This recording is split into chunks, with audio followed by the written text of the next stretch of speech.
Ketemu lagi di Sportmania. Sebelum menonton, jangan lupa untuk selalu tekan tombol subscribe dan loncengnya dulu untuk mendapatkan info terupdate dari Sportmania.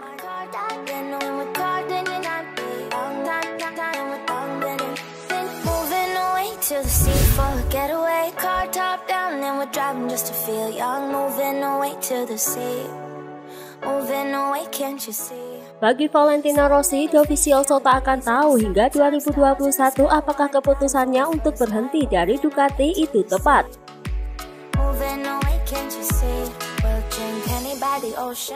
Tahun depan, Dovizioso akan merayakan ulang tahunnya yang ke-35. Dengan umur segitu, apakah ia masih mampu bersaing berebut tempat dengan pembalap muda dari Moto2 yang semakin ganas?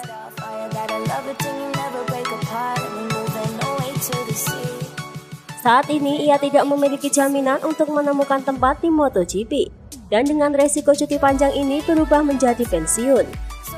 Valentino Rossi sangat berhati-hati dan tidak ingin mengatakan dan membuat tersinggung Dovizioso. Rossi hanya percaya bahwa Dovizioso belum bisa tahu apakah ia akan absen dalam kompetisi tahun depan.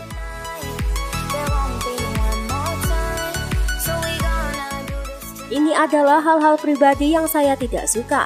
Misalnya ketika pembalap lain berbicara tentang saya, mengatakan bahwa saya harus berhenti atau melanjutkan, ucap Rossi.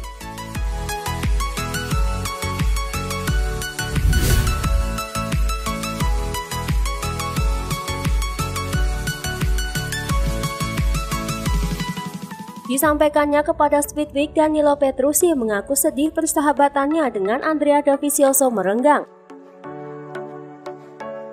akibat sebuah insiden kontroversial dalam seri kualifikasi MotoGP Aragon pada pertengahan Oktober. Hubungan kami berubah usai insiden Aragon. Momen itu sulit karena ia punya kans meraih gelar.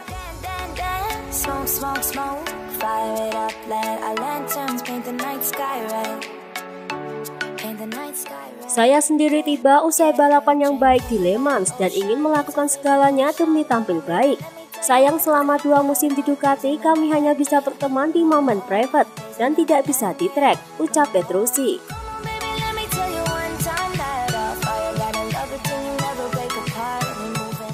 Namun Petrucci mengaku tetap bersyukur pernah mendapatkan begitu banyak bimbingan dan wejangan karir dari Dovizioso. Petrucci pun kembali meminta maaf atas insiden tersebut. Namun tak memungkiri dirinya kerap bertanya-tanya mengapa ia selalu dianggap berada di sisi yang salah.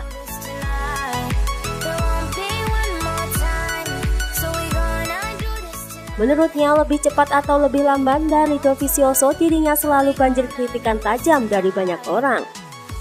Saya sungguh minta maaf atas apa yang terjadi di Aragon, tapi selama ini saya memang kerap dikritik karena seringnya tak bisa lebih cepat dari Dovi. Dan ketika saya berada di depannya, saya juga dikritik. Saya bisa melakukan apapun yang saya mau, tapi selalu dianggap salah, ucap Petrucci.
Dikutip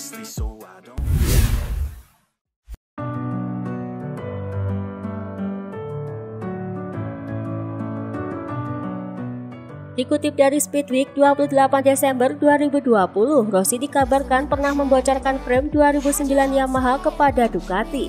Hal itu ditenggarai dengan setelah merekrut Rossi pada tahun 2011 sampai 2012. Ducati kemudian membangun sasis aluminium meniru model dari Yamaha.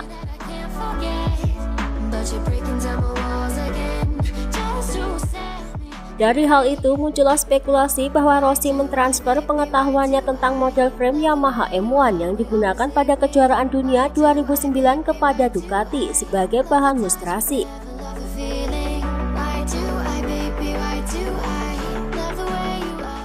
Selain itu, secara kebetulan dari tahun 2013 hingga akhir 2018, sasis aluminium Ducati dirancang dan diproduksi oleh Sutter Industries di Swiss, yang kini berada di Italia. Era Rossi di Ducati adalah perubahan dari model monokoku karbon ke aluminium.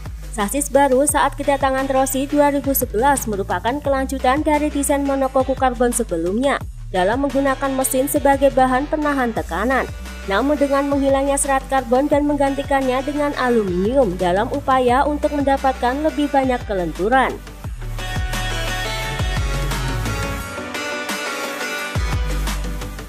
Perubahan itu pun berkelanjutan dan bukan iterasi pertama dari aluminium monokoku Desmose Gigi, karena Ducati menguji versi paduan bersama dengan serat karbon. Saat Rossi di Ducati memang di sektor sasis masih tahap pengembangan dari sebelumnya. Saat itu 2011 pabrikan Moto2 Inggris yang membuat frame aluminium untuk Ducati. Ada beberapa pengaruh kedatangan Rossi di Ducati dalam mengubah karakter Desmose Gigi. Meskipun pada akhirnya waktu bersama Ducati jauh lebih sulit daripada yang ia harapkan. Itu sangat sulit, 2 musim di Ducati yang sangat sulit, ucap Rossi.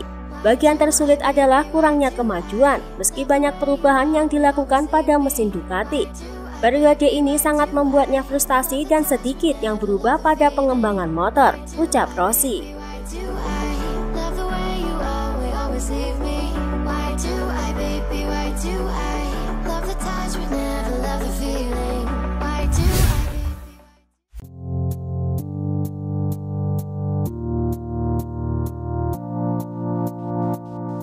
Efek dari aturan pembekuan mesin hingga akhir 2021 maka membuat teknisi Yamaha tidak dapat bekerja secara optimal.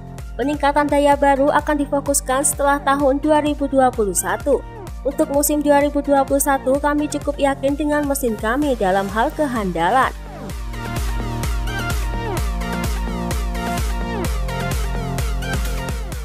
Namun seperti yang kamu ketahui bahwa peraturan tersebut membuat kami akan terus menggunakan mesin ini tahun depan, ucap Lin Jarvis.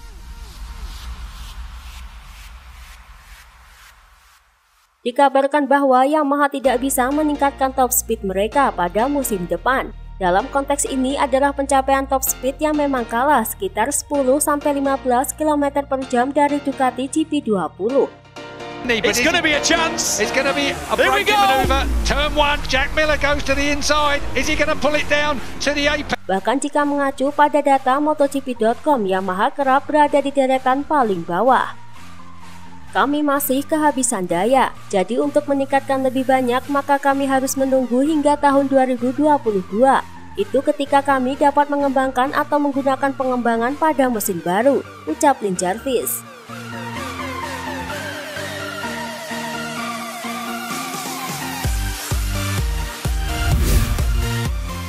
Itulah tadi beberapa informasi dunia MotoGP yang bisa kami sajikan. Terima kasih telah menonton video ini. Selalu ikuti informasi MotoGP kami lainnya. Salam Sport Mania.